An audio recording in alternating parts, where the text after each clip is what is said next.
Hello, everyone. Looks like I'm having a video system going on here. Hold on one second. Voila! Hi, guys. How is everyone? Welcome to today's Money as workshop, day number 4. What we're going to talk about today is money as family, right? Family, money as with your relationship with family. What is your relationship with your family? And what is your relationship with strangers, right? You know, I wanted to share something really, really interesting with you that kind of came back to me when I was thinking about this topic today. There is an ancient sage that says, um, like an old ancient spiritual principle, it said, if we weren't we didn't come into this life with our family as our family, they probably wouldn't be in our lives. Okay. Meaning, so we have so much karma with our family.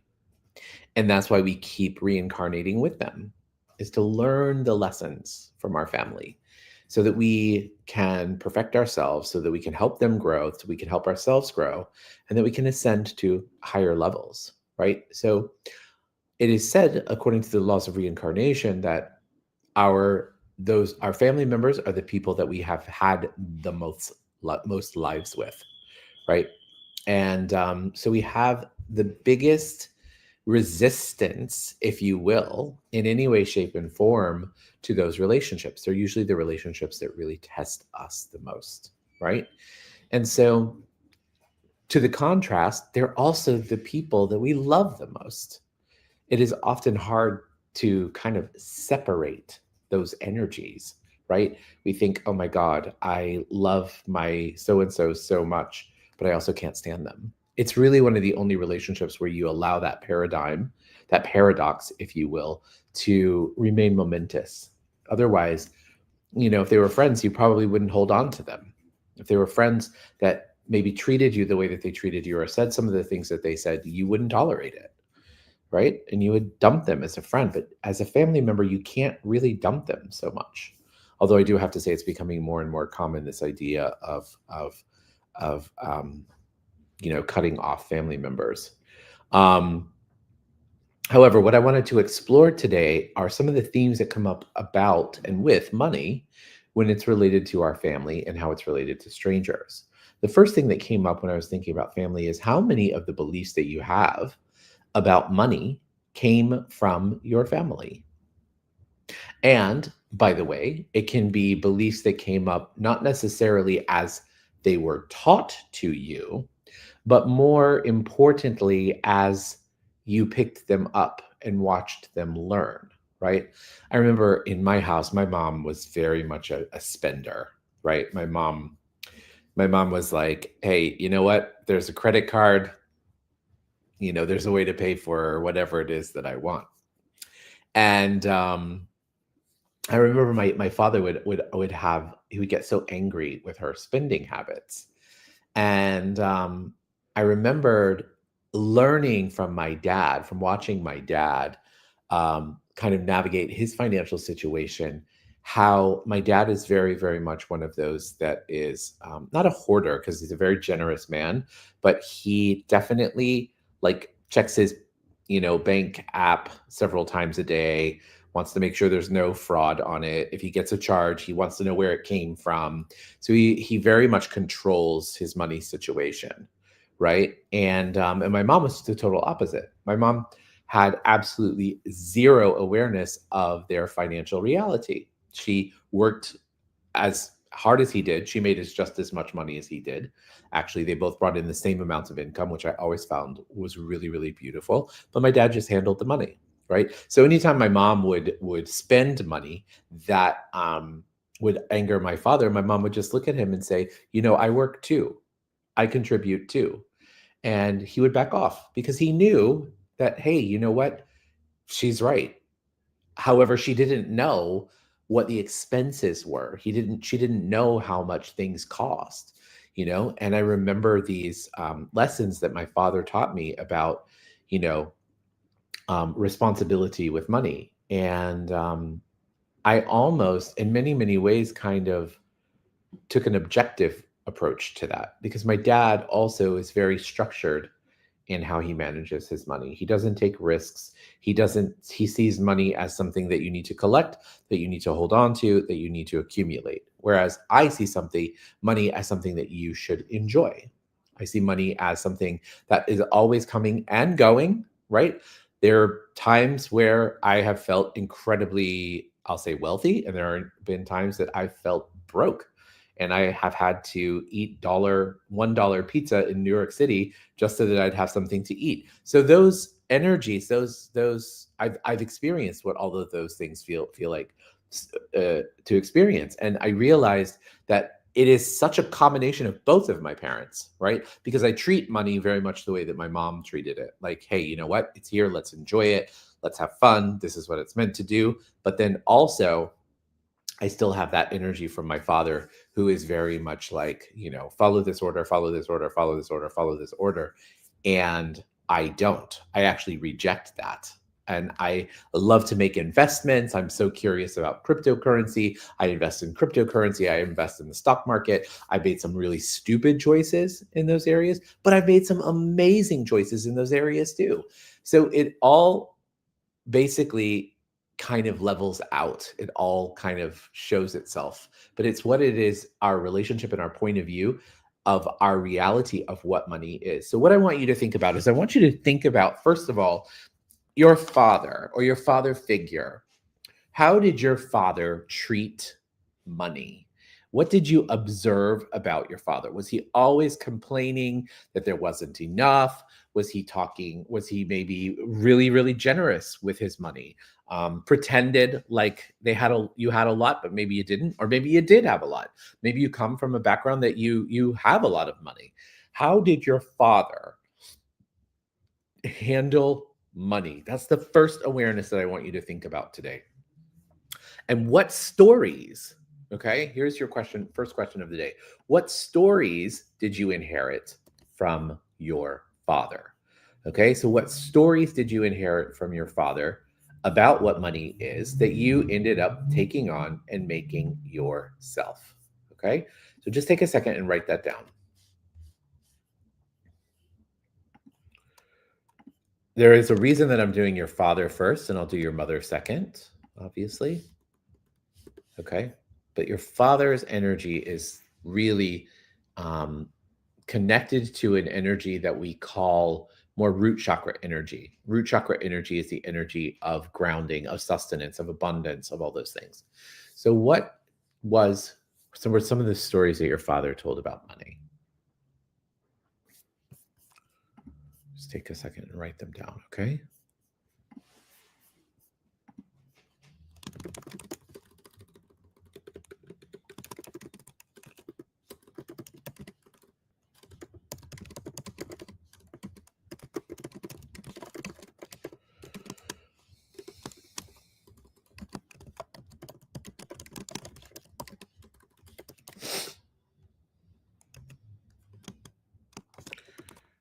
Now I want you to take some of those things that are coming up and ask, where did he inherit them from?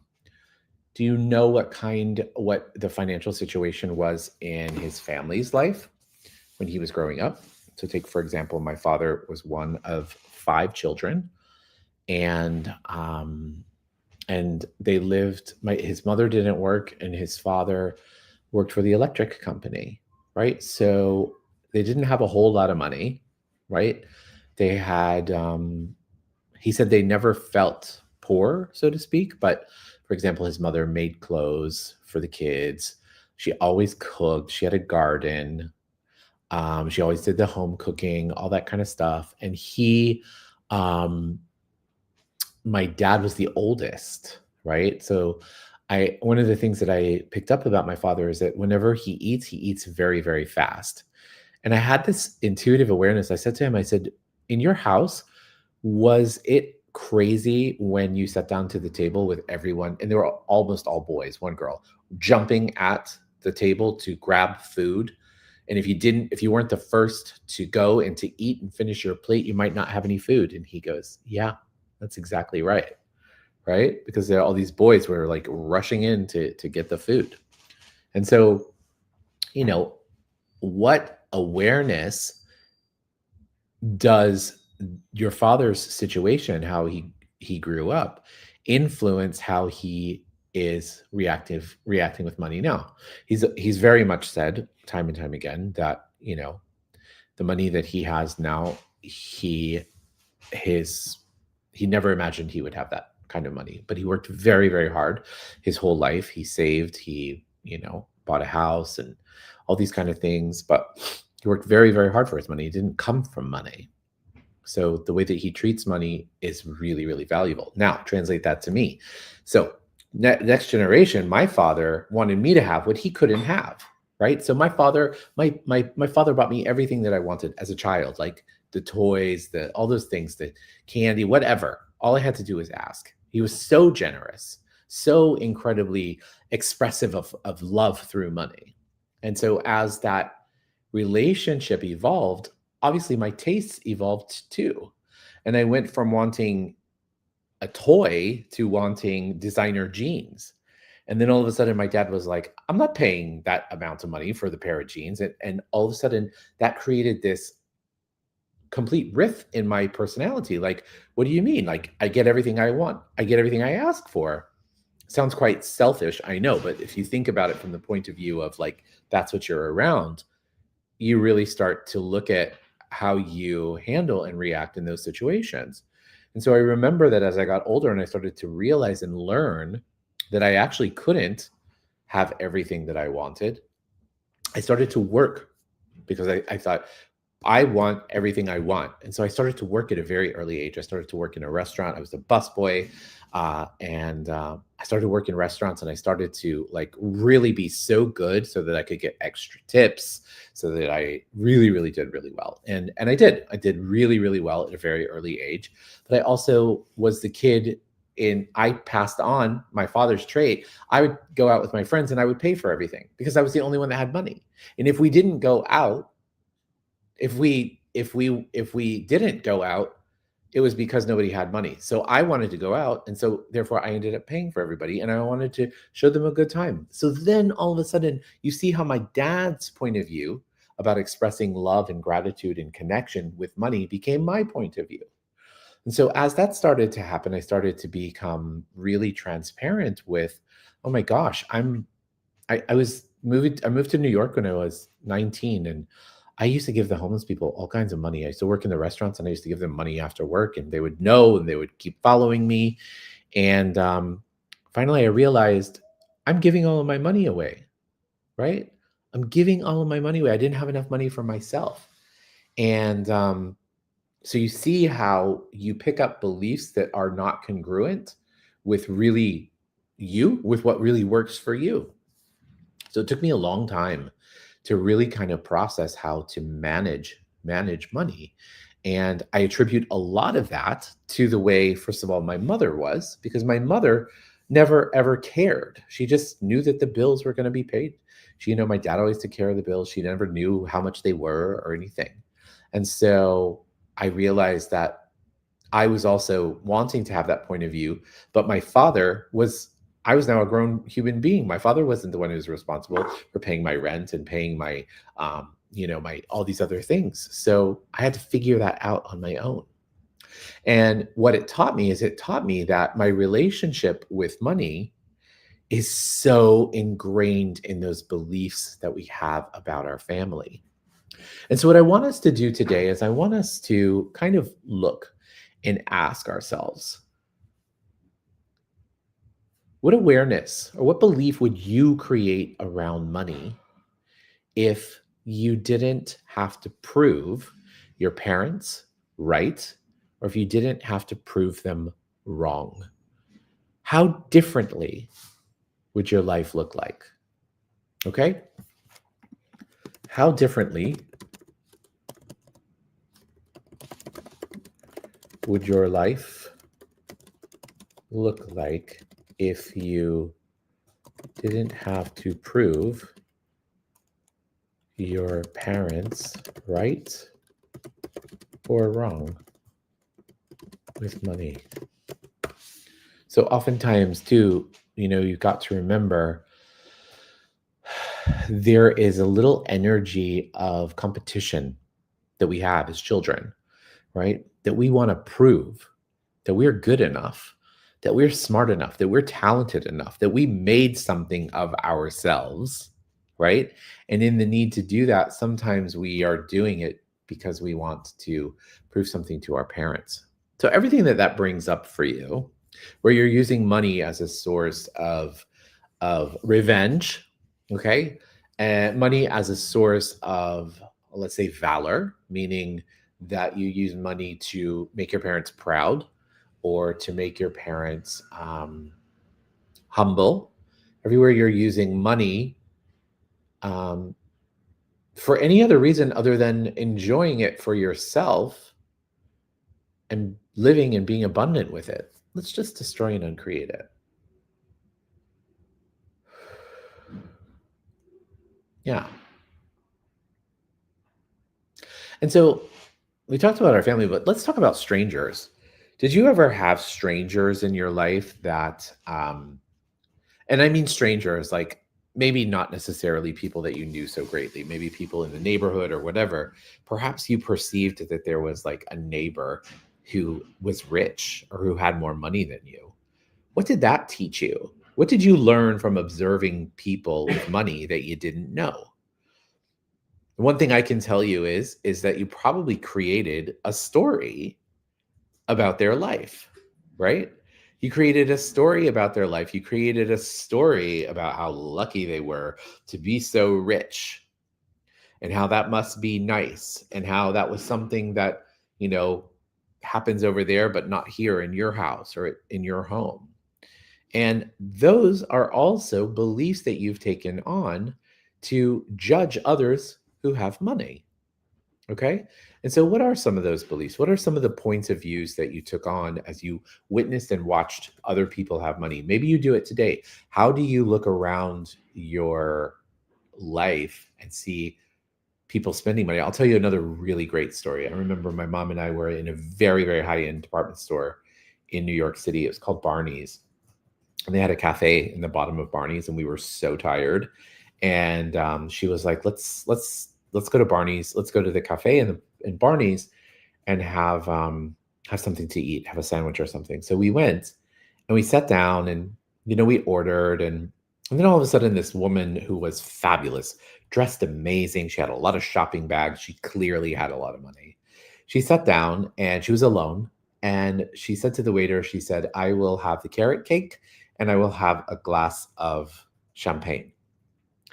And so the carrot cake, the champagne cake came. The woman took one bite of the carrot cake, one bite, which was huge, by the way. It was like this. She took one bite of the carrot cake. She had a couple of sips of champagne. She paid the check and she left. And my mom